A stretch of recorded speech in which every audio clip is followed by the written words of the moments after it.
स्वागत, खुशामदीद and welcome to Suhana Safar विद अन्नू कपूर। मेरे अजीज़ दोस्तों, गीत, संगीत और उनसे जुड़े किस्से कहानियों के इस प्रोग्राम में एक बार फिर मैं आपका स्वागत करता हूं। हमारी फिल्म इंडस्ट्री न जाने कितने राज, अफसाने, किस्से, कहानियां छुपाए बैठी है। उन तमाम किस्सों को ऑथेंटिसिटी के साथ, सच्चाई के साथ इस प्रोग्राम में रखने की कोशिश करता हूं मैं। आज के सुहाने सफ़र में मैं आपको बताऊंगा कि फिल्म हमराज का मशहूर गीत याद कीजिए, जिसके बोल थे न मुंह छुपा के जियो और न सर झुका के जियो। ये गीत B.R. चोपड़ा के जीवन की किस घटना से इंस्पायर्ड था।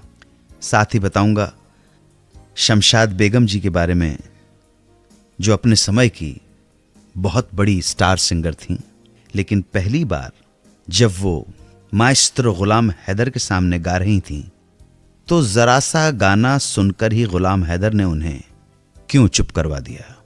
और सुनाऊंगा कि शम्मी कपूर कैसे दो लड़कियों के चक्कर में अपनी ही फुटबॉल टीम को हरा बैठे। इसके साथ ही आज आपसे शेयर करूंगा ग्रेट बिमल राय की प्रेम कहानी। संगीतकार सोमिक ओमी के सोमिक को कैसे मिला पहला ब्रेक और किस बात पर गुस्सा होकर तिलमिलाकर जनाब कैफी आजमी ने दे मारा पत्थर मुर्गी के एक छोटे से चूजे को। ये सब किस्से होंगे आज के इस शो में। हमराज का एक गीत याद दिलाना चाहूंगा, बड़ा इंस्पिरेशनल गीत है।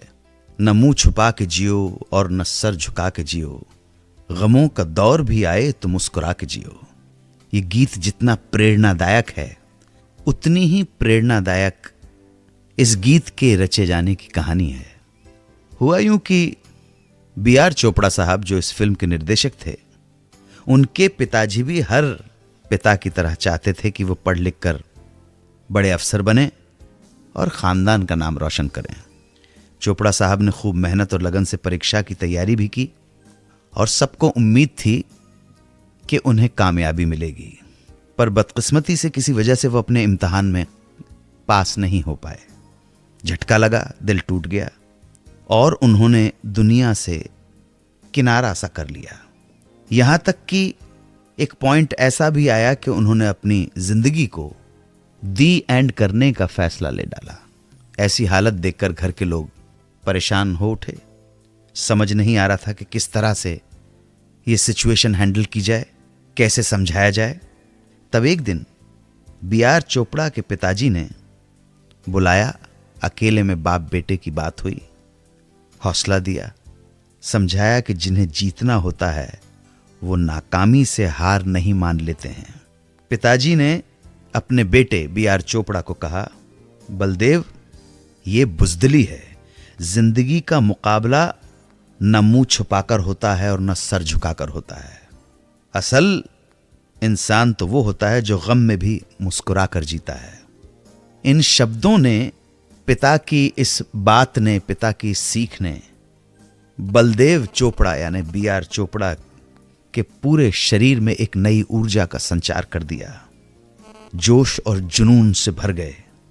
और जब हमराज में उन्हें मौका मिला, इस तरह की सिचुएशन सामने आई, तो दोस्तों, पिता के कहे शब्द को, उस भाव को उन्होंने साहिर साहब से शेयर किया। साहिर साहब ने इस गीत का मुखड़ा बना दिया, रवि ने धुन बना दी, महेंद्र कपूर ने गा दिया। और इस फिल्म के लिए महेंद्र कपूर साहब को फिल्म फेयर अवार्ड भी हासिल हुआ था। न मुंह छुपा के जियो और न सर झुका के जियो, गमों का दौर भी आए तो मुस्कुरा के जियो। ये शेर मैं उन सब लोगों के लिए कह रहा हूं जो जिंदगी के इस मरहले पे जाकर हार मानने लगते हैं। ये जीवन एक बार मिला है और जीवन तो संघर्ष का नाम है। हम सब संघर्ष कर रहे हैं। एक शेर याद आ रहा है, ऐ नाशनास तला तुम तू डराता है किसे, ऐ आने वाले तूफान मैं तुझे जानता नहीं हूं, लेकिन तू मुझे क्यों डरा रहा है। ऐ नाशनास तला तुम तू डराता है किसे, वो लोग डूब चुके जिनको डूब जाना था। वापस आकर सुनाऊंगा बिमल रॉय और उनकी धर्मपत्नी की प्रेम कहानी। कैसे प्यार हुआ, कैसे प्यार जवान हुआ और अंजाम तक पहुंचा, सब बताऊंगा। आप सुनते रहें सुहाना सफर विद अन्नू कपूर, सिर्फ 92.7 बिग एफएम पर। 92.7 बिग एफएम पर सुनते रहिए सुहाना सफर विद अन्नू कपूर, सिर्फ 92.7 बिग एफएम पर। दोस्तों, कला, वो फिल्म लाइन हो, साहित्य हो, संगीत हो, नृत्य हो, आर्किटेक्चर हो, ये कला जो भी है, ये आर्ट वर्ल्ड वीनस यानी शुक्र और लूना मतलब मून, चंद्र, शुक्र और चंद्र प्रधान लोग ही संयोग से इस फील्ड में आते हैं। और जो भी इंसान शुक्र प्रधान या चंद्र प्रधान है, वो सौंदर्य और प्रेम को सराहने वाला होता है, सौंदर्य और प्रेम का पुजारी होता है। इसी शुक्र की वजह से आप देखेंगे कि फिल्म जगत या कला जगत के लोगों के प्रेम प्रसंग बड़े मशहूर होते हैं। आइए आज आपको बिमल रॉय के प्रेम प्रसंग के बारे में बताता हूं। जब बिमल रॉय 17 साल के थे, तब पहली बार उन्होंने मोनोबीना को देखा था। मोनोबीना और बिमल रॉय के परिवार के बीच अच्छी नजदीकी थी, अंतरंगता थी। जब कभी मोनोबीना का बनारस से कलकत्ता जाना होता तो वो बिमल से जरूर मिलती थी, एक दोस्त की तरह। एक बार जब मैट्रिक की परीक्षा के सिलसिले में मोनोबीना लंबे समय तक कलकत्ता रुकी, तो इस प्रवास के दौरान दोनों के बीच नजदीकी थोड़ी बढ़ गई। एक टीनेज लव डेवलप होने लगा। मोनोबीना की उम्र उस वक्त 15 साल की थी, और ये 15-16 साल वाली उम्र बड़ी नाजुक उम्र होती है। प्रेम के बिच्छू का डंक अक्सर इसी उम्र में लगता है। इन दोनों को भी ये डंक लग चुका था। इसी समय अचानक मोनोबीना की मां बीमार हो गई, और बिमल ने मोनोबीना की मां का बहुत ख्याल रखा, बहुत ध्यान के साथ, कंसर्न के साथ।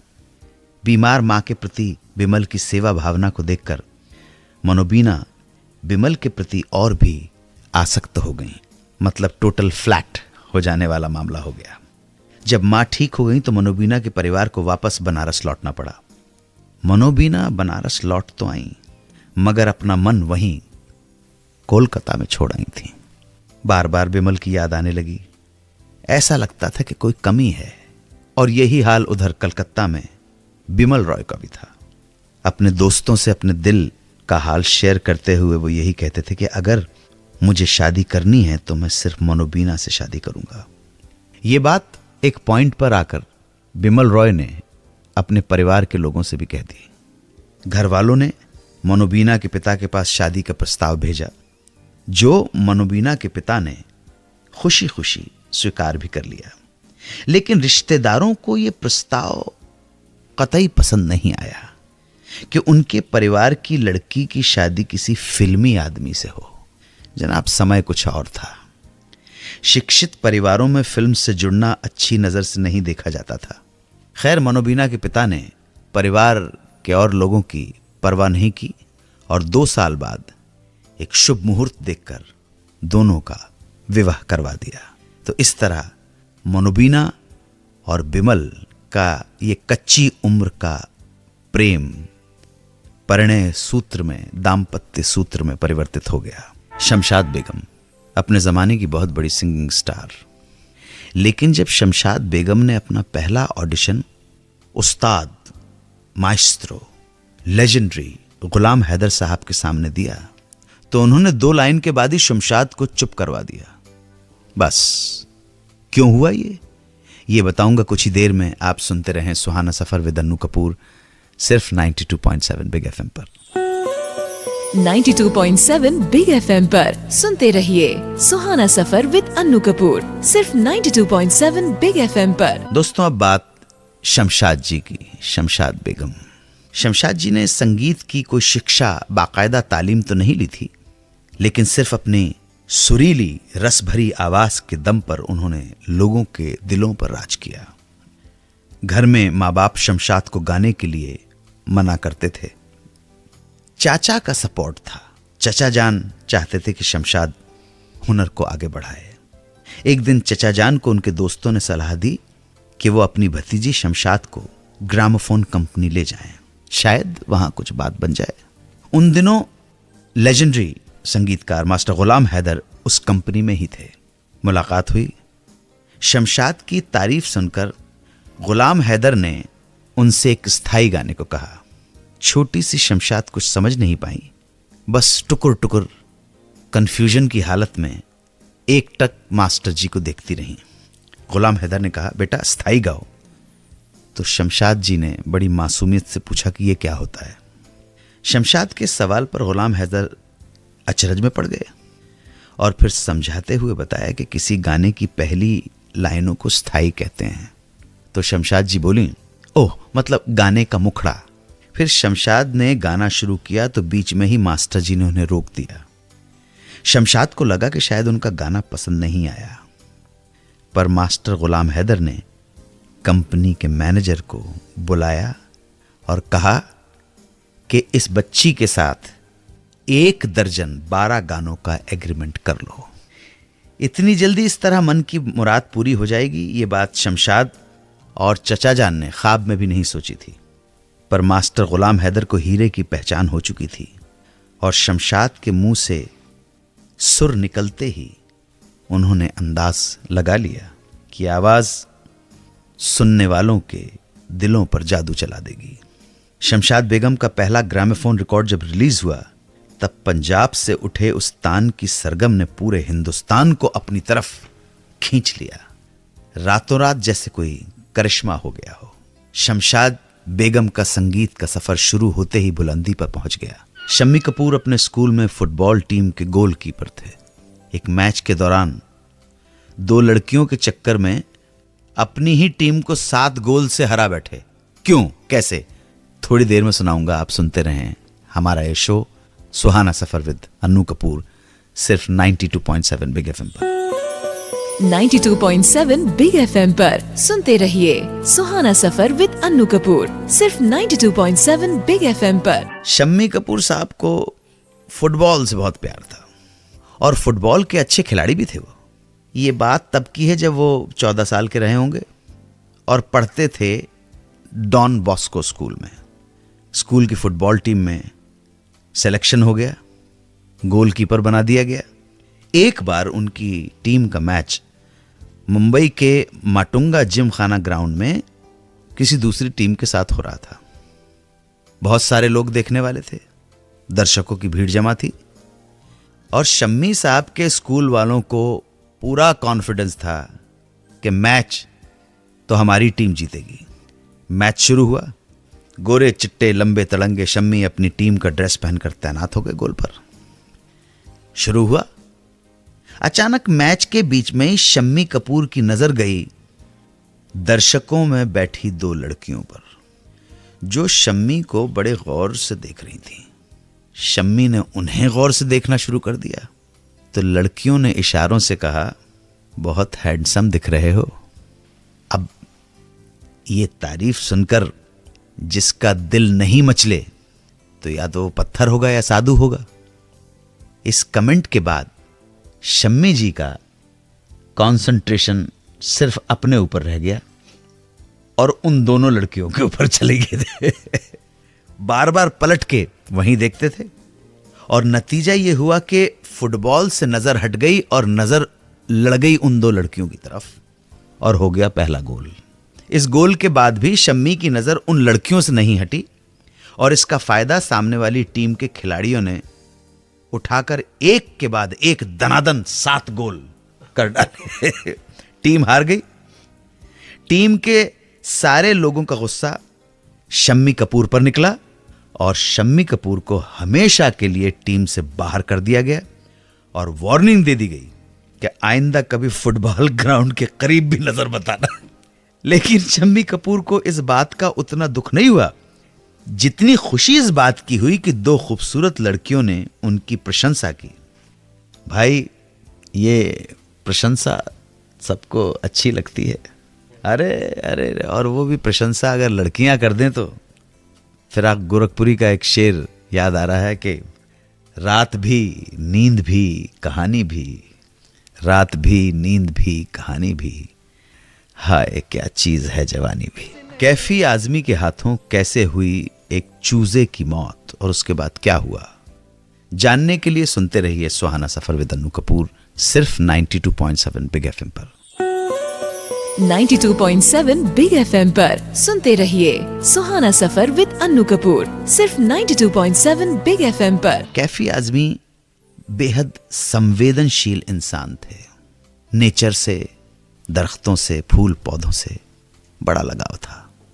जब वो आजमगढ़ में स्थित अपने गांव मिजवा जाते तो बागवानी किया करते थे। दूर दूर से बीज मंगवाते, पूरी मेहनत से पानी खाद देकर केयर करते, देखभाल किया करते थे। एक बार की बात है, कैफी साहब ने बहुत जतन से अपने पौधों को पाला, संभाला, और जब फूलों के खिलने का मौसम आया तब एक दिन उनके बाग में मोहल्ले की एक मुर्गी अपने 10-12 छोटे बच्चों समेत घुस आई और पंजों से गमलों के बीच कुरेद कुरेद कर बर्बाद करने लगी। ये देख कैफी साहब को इतना गुस्सा आ गया, वो इतना तिलमिला गए कि उन्होंने उस मुर्गी को भगाने के लिए एक पत्थर दे मारा। ये पत्थर गलती से मुर्गी की जगह मुर्गी के एक बच्चे को लग गया और उसने वहीं तड़प तड़प कर दम तोड़ दिया। कैफी आजमी ने कभी सोचा भी नहीं था कि इस पत्थर का अंजाम ऐसा होगा। इस तड़पते चूजे को देखकर कैफी से रहा नहीं गया।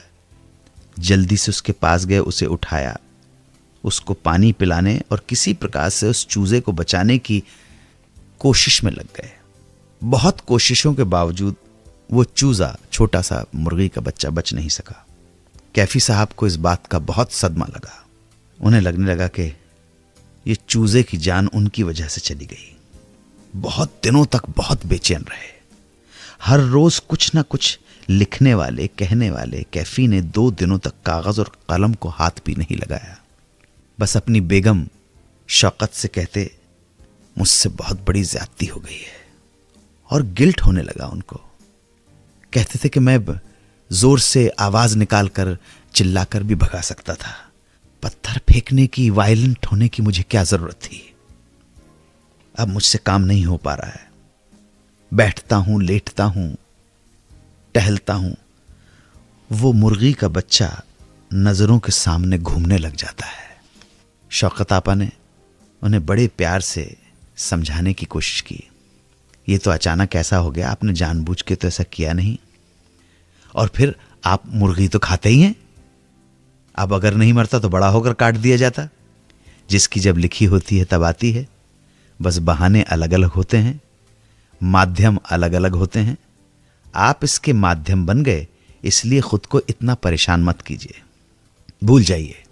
और वक्त के साथ साथ बड़े बड़े जख्म भरते चले जाते हैं। ये जख्म भी कैफी साहब का भर गया होगा। लेकिन एक बात मैं आप लोगों को बताना चाहता हूं कि ये सेंसिटिविटी जो है ना, ये कवि हृदय का छोटा सा आघात मानसिक रूप से कितना परेशान भी कर सकता है। और कैफी साहब को थोड़ा बहुत जानने का, उनके सानिध्य में बैठने का सुअवसर, सौभाग्य मुझे भी प्राप्त हुआ है। ना सिर्फ बहुत अच्छे कवि हृदय थे, बेहतरीन बेहतरीन मनुष्य, मानव, इंसान। मैं लास्ट बार जब उनसे मिला, दिल्ली एयरपोर्ट पर व्हील चेयर पे उनको फ्लाइट में बोर्ड किया जा रहा था, और जहां से भी आ रहे होंगे पूरा विष्णु तिलक माथे के ऊपर लगा हुआ था। Can you imagine? माथे के ऊपर जहां किसी मंदिर में गए होंगे तो पूरा विष्णु तिलक लगा हुआ था, और he was looking so handsome, he was looking like an Indian. Kaifi साहब जैसे लोग सही मानों में हिंदुस्तान की सभ्यता और संस्कृति के प्रतीक हैं। सही मानों में जो भारत माता के लाल होते हैं, उन लालों में से एक कैफी आजमी। वो गए तो थे स्टूडियो में रिकॉर्डिंग देखने के लिए, लेकिन उन्हें मिल गया गायकी का हुनर दिखाने का मौका। वो कौन थे ये बताऊंगा कुछ ही देर में। आप सुनते रहिए सुहाना सफर विद अन्नू कपूर, सिर्फ 92.7 बिग एफएम पर।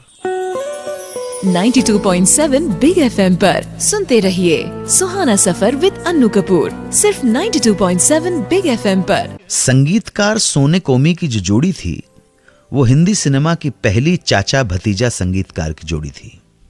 चाचा सोनिक आंखों से लाचार थे, लेकिन सोनिक बेहतरीन गायक थे और ये ओमी से करीब 17 साल बड़े थे। और चूंकि ओमी को गाने का बहुत शौक था, इसलिए वो चाचा के काफी करीब थे। जब सोनिक ने बंबई जाकर फिल्मों में किस्मत आजमाने का फैसला किया तो उन्हें सहारा देने के लिए घर वालों ने ओमी को भी उनके साथ कर दिया। उस वक्त ओमी की उम्र 9 साल की थी। 26 साल का चाचा, 9 साल का भतीजा। भतीजे को चाचा की केयर भी करनी थी, संभालना था। बंबई पहुंचने के बाद खुशकिस्मती देखिए कि सोनिक और ओमी अपनी पहचान की गायिका शांति शर्मा से मिलने गए, जो उस वक्त एक फिल्म के रिकॉर्डिंग पर जा रही थी, जिसके संगीतकार थे हरबंस। शांति शर्मा ने इन दोनों को, चाचा भतीजा को भी साथ चलने को कहा। आओ चलो देखो रिकॉर्डिंग क्या होती है। जब ये सब लोग स्टूडियो पहुंचे तो वहां पहुंचकर पता चला कि शांति शर्मा के साथ डुएट गाने के लिए जो स्टार सिंगर आने वाला था वो नहीं आ पा रहे हैं। उनके इंतजार में सब बैठे थे। बैठे बैठे बातें चलने लगी। बातों के दौरान संगीतकार हरबंस को पता चला कि सोनिक गायक है। अचानक मन में कुछ स्ट्राइक हुआ और बोले चलो गाना रिकॉर्ड करते हैं। सब चौंक गए। सब ने रिएक्ट किया कि भाई अभी सिंगर तो आया नहीं। तो हरबंस ने कहा यह है ना सिंगर सोनिक। देखिए किस्मत। हरबंस ने कहा यह है तो सोनिक। और इस तरह सोनिक को अनएक्सपेक्टेड मिल गया पहला ब्रेक। इसके बाद उन्होंने मनोहर लाल मास्टर सोनिक के नाम से हुस्नलाल भगतराम और गुलशन सूफी जैसे संगीतकारों के लिए कई गीत गाए। 1955 में बनी फिल्म घमंड में गुलशन सूफी के संगीत में उनका गाया एक सोलो गीत सुबह का भूला शाम को गर लौट के घर आ जाए बहुत मशहूर हुआ था उस टाइम पर। लेकिन बाद में गायकी का सिलसिला आगे ना बढ़ सका, तो दोनों ने यानी चाचा भतीजा ने टीम बना ली और बन गए म्यूजिक डायरेक्टर और संगीतकार बनकर एक से एक बेहतरीन गीत हिंदी सिनेमा को दिए। आज के सुहाना सफर विद अन्नू कपूर को विराम देने की आज्ञा चाहता हूं। कल फिर आकर हिंदी फिल्मों के कुछ और गीत और कहे अनकहे किस्से सुनाऊंगा। आप दुआओं में याद रखें, यही प्रार्थना है। जय हिंद, वंदे मातरम। 92.7 बिग एफएम पर आप सुन रहे हैं सुहाना सफर विद अन्नू कपूर, सिर्फ 92.7 बिग एफएम पर।